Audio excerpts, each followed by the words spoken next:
Gianfranco Rotondi, siamo a Pescara, nella stessa piazza dove una settimana fa circa ha subito un'aggressione verbale. Nel frattempo è caduto il governo, qual è la sua opinione in merito? Intanto è passato il ciclone Salvini su Pescara, ci siamo ripresi la piazza, siamo di nuovo qui, occhio intorno perché l'assassino torna sempre sul luogo del delitto, ma non è successo niente, anzi è successa una cosa bella perché ho avuto tanta solidarietà di amici, colleghi, cittadini di Pescara e dell'amico Bella Chioma che è il leader della Lega e ha preso le distanze da questo episodio e lo ringrazio ancora. Nel frattempo è caduto il governo, ma è un'altra storia.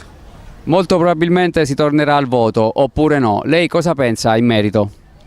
Io dico che è un errore fare la crisi di governo a dispetto degli italiani nella settimana di Ferragosto, disturbare ore che la saggezza democristiana non ha mai profanato in tanti anni di crisi di governo che i democristiani mangiavano a colazione e a cena, mai a Ferragosto. Salvini pagherà un prezzo carissimo per questo atto di prepotenza, di arroganza e credo che è stato tanto bravo per 18 mesi quanto sprovveduto perché nel finale anche i grandi si perdono, perché quando ti va tutto bene per un po' pensi che ti sia permesso tutto, anche sfasciare il governo grazie al quale hai scalato nei sondaggi il consenso popolare. Lei come moderato e centrista cosa si augura per il futuro imminente del nostro paese, a livello politico ovviamente?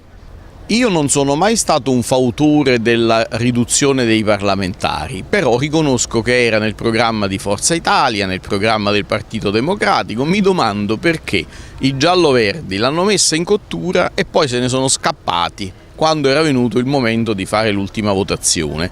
Io sarei disponibile a un proseguimento della legislatura per completare le riforme, per efficientare il sistema di governo e credo che nel caso delle legislature costituenti, quale diverrebbe questa, non bisogna guardare da dove viene il parlamentare, la forza politica, ma dove va.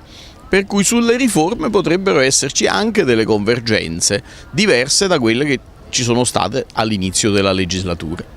Il Premier Conte può essere una risorsa per l'Italia, per il Paese in questo momento?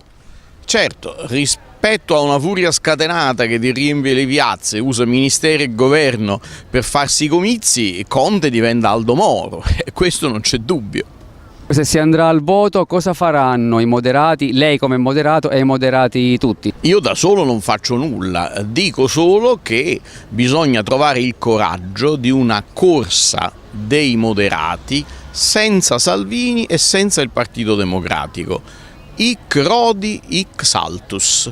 Come possiamo concludere questa intervista?